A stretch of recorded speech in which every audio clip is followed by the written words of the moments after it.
Are you planning to retire in the next 12 months? If so, there are some very important things to consider when it comes to health insurance, when it comes to Medicare, as you prepare for retirement. And many people overlook these simple preparation steps, which can result in a lapse in coverage and penalties and a whole lot more messes. So in this session, in this video, let's talk about the key steps to take as you approach retirement when it comes to Medicare, the dates, the steps, all the things. I'm Emily with the Medicare Coach, an independent Medicare consultant, helping our clients easily navigate both the Medicare rules from the government, but also all the insurance company options to help you do what's right and best for you to protect your retirement savings, but also your healthcare rights. And again, we're here to help you easily understand what's right, what's wrong, and all the shortcuts. So I'm going to share some resources down below to give you some extra inside tips, but let's go ahead and hop into this session. So again, if you're planning to retire in the next 18 months, there are some important things I want you to be aware of as you approach retirement as well as Medicare. As you know, you can delay Medicare past 65 if you have an employer health insurance plan. It can be yours or a spouse's plan, but that plan must meet Medicare rules, and I cover that in more detail in other videos. But if your employer plan meets those rules, you can delay Medicare past 65, okay? So let's assume that you're past 65 and you're now retiring. What do you do? Ideally, 6 months before you intend to retire, I want you to start doing your initial research so you can get things prepared. I want to ask yourself or your doctors, what Medicare does your doctor take? If your doctor does not take any Medicare, we have an issue, right? What medications do you take? And does Medicare cover those medications? If not, we have some room still to make some changes.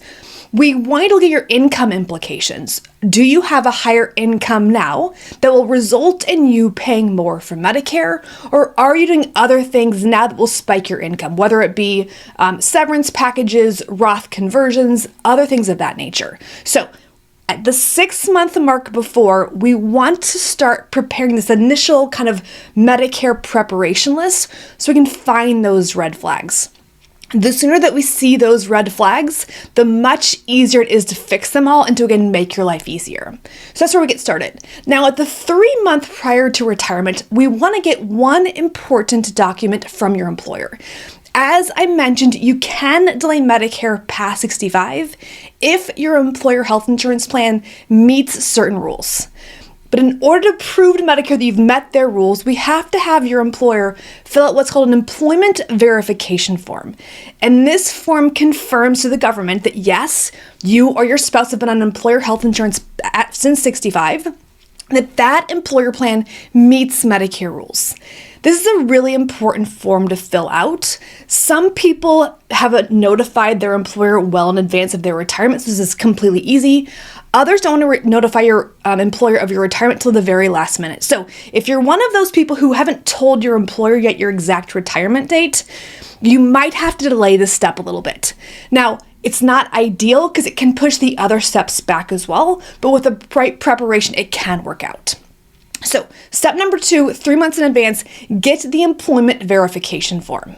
Now, the third step is 2 to 3 months before you retire, before your employer health insurance ends. I'm not talking about COBRA. COBRA does not mean Medicare rules, but before your employer health insurance ends, at the 2 to 3 month mark, I want you to apply for Medicare Part A or B.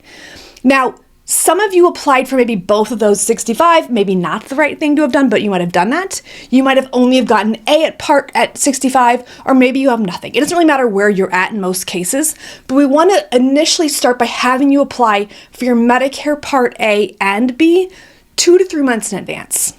Now, 1 to 3 months after that, so we're going to apply for Medicare Part A and B, and then about a month later, we're going to have you finalize your other plan enrollments. Whether you join a Medicare Advantage plan, or whether you stick with original Medicare with a Part D or a Medigap plan, we're going to finalize those plans in this period of time, okay?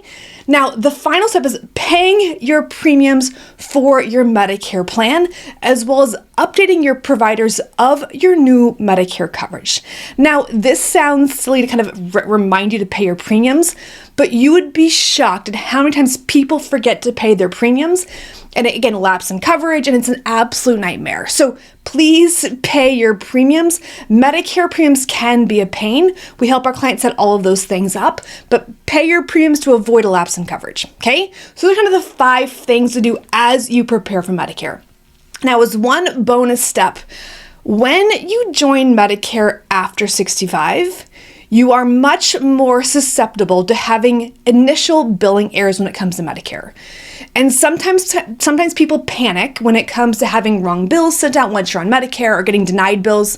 That's usually a simple coding issue or some simple things in the back end of Medicare. So my bonus tip to you is, once you do join Medicare, and once you have Medicare bills coming in or being rejected, there are some things to look at to ensure that your Medicare plan is set up, that the coding is all correct, that the statements are all correct, so you don't have to pay those Medicare bills. So please be thoughtful and thorough when you first join Medicare after 65, as you are more susceptible to these billing errors. It's not a big deal if you know what to look for, but many people do panic as they're not really sure why they're getting these denials, okay? So again, Medicare can be great. If you're joining Medicare past 65, there are a few extra steps. It's not a big deal if you know what to look for, but again, there are a few extra things to take into account as you approach Medicare. So again, I'm Emily with the Medicare Coach, and make sure you check out the extra free resources down below to make your life simple and easy when it comes to Medicare. Here's to helping you make your right Medicare decision.